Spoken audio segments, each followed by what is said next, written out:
Hey guys, it's Sean from Ridesharing101.com. Somebody emailed me and wanted me to talk about California Assembly Bill AB 5. And this is the bill that pertains to California.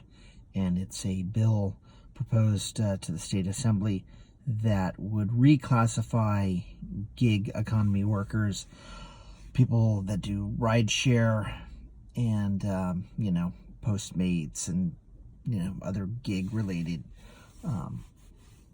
services, and make them actual employees with paid overtime and insurance and all of that fun stuff.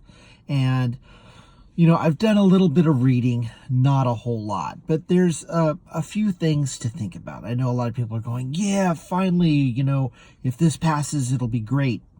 And I'm not really convinced. I'm not a shill for the rideshare industry, but from a logistic standpoint, there's a lot of things that I don't think people have really thought about. And let me cover a few of them. First off, if this passes, it will benefit some people and it will not benefit some people.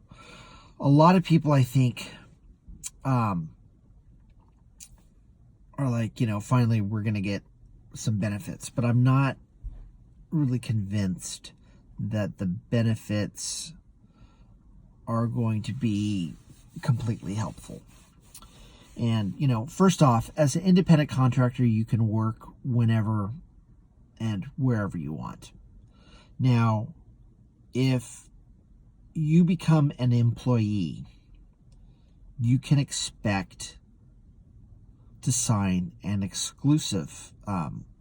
exclusivity contract, meaning that if you work for Uber and you're now an employee, be prepared not to be able to drive for Lyft. If you drive for Lyft, they're going to want you to sign an agreement that says that you can't drive for Uber, because if these companies are paying benefits, you basically cost them more. So they're not going to want you to drive for the competitor and make the competitor more money. This will benefit Uber. Now, the other thing to think about is taxes. Okay? Currently, most people file at the end of the year. Well, now that everything is reporting, you might have to file on a quarterly basis. Some people do this, some people do not. But it's worth thinking about. Can you afford to file quarterly taxes? Can you put aside money every 3 months to do this? Something to think about. Now, the other thing too is California minimum wage. What is that? I believe it's $15. Well, most of you are making more than that. If you live in a big city, Los Angeles, San Diego, San Jose, San Francisco, Sacramento, I really hope you're making more than $15 an hour. I wrote an ebook. I teach how to make more money. I make anywhere from 20 to 30 an hour. So, being paid minimum wage would not benefit me. I would not do rideshare anymore because I can make more money doing something else. Now, the other thing is, let's talk about hours. Right now, it's 5:33 on Sunday morning. I'm getting ready to drive. Well, a lot of you can't crawl out of bed before 9 o'clock. If you're driving for a rideshare company, I'm sure they're going to tell you when you have to drive. They'll give you blocks. You have to drive in a 4-hour block. Maybe they say, hey, busiest times are early in the morning, late at night. So we need you, if you're going to work 40 hours a week, you're going to have to work 4 to 8 a.m. You're going to have to work 8 to 12 p.m. If you don't like it, yeah, well, too bad. If you want to work part-time, that's okay. But we can't have part-time people taking away money from the full-time workers, so you can only work 9 to 5. I don't know, but this is something that is certainly possible. When it's controlled by Uber and Lyft, who knows? They will do what benefits them. Now, the other thing is insurance. I know I have insurance because I have a day job. I have a union gig. I have great insurance. I had a stroke, hospital bill over $100,000. I paid $50 for the emergency room visit. Okay? The type of insurance that they have to offer you doesn't necessarily have to be good. My friend Ellen has an insurance job, but her deductible is something like $500 or $1,000. And that's cumulative. So that's, you go to the doctor, let's say it's $100, you pay $100 out of pocket. When you eventually get up to $1,000, that's when the insurance kicks in. So if you need something like you get an infection, you need antibiotics, those are cheap. You can get those for under $10. Not a big deal.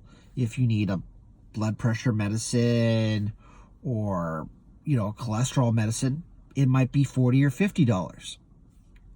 That's a lot of money to pay out of pocket. Now, if you don't have any insurance, it might be a small price to pay. But don't think that you're going to get these great benefits. They will do the minimum amount that they have to. Also, most companies don't give you benefits unless you work 30 or 40 hours a week. Now, there might be some kind of minimum on that. What if you work 40 hours, 30 hours, and then you're taking a vacation for 2 weeks? Or you have some side work, so you only work 20 hours for the next 2 weeks. How does that work? Are you considered full-time? Are you part-time? Do you have to work full-time for so long? When I worked at Target, I managed the garden center. You had to work, I think it was 3 to 6 months if you were a manager before you got insurance. I think the other people in the store had to work a full year. Uber might do something similar. It might be like, well, you have to work full-time for 6 months before this kicks in. That's not, uncommon. Also, the bill passing is not a given.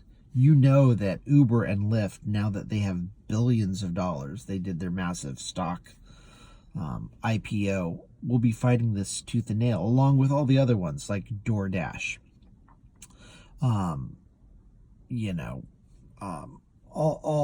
All the other gig economy companies, and there's a lot of them, and it's 5:30 in the morning. I can't, I can't think of all of them off the top of my head, but they're all going to be fighting this. I personally don't think it's going to pass. I'm not saying it shouldn't pass. It will help some people, like I said, and it won't help others. But it's interesting to note, there's taxes, there's hours that you have to work, there's the minimum, and there's insurance. So there's a lot of different things to think about. It's not just like, hey, if it passes, we won.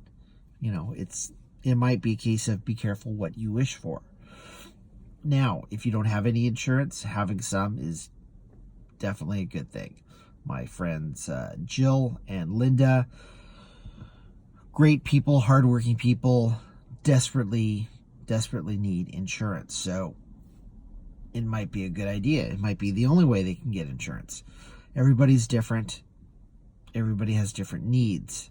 So giving a sort of specific answer to a lot of very general and individualistic individuals, different people, is a little hard to do. But I just wanted to bring up some things to think about, some things for you to do some research about, and for you to kind of ponder. And in the future, as more information becomes available, I'll do another video.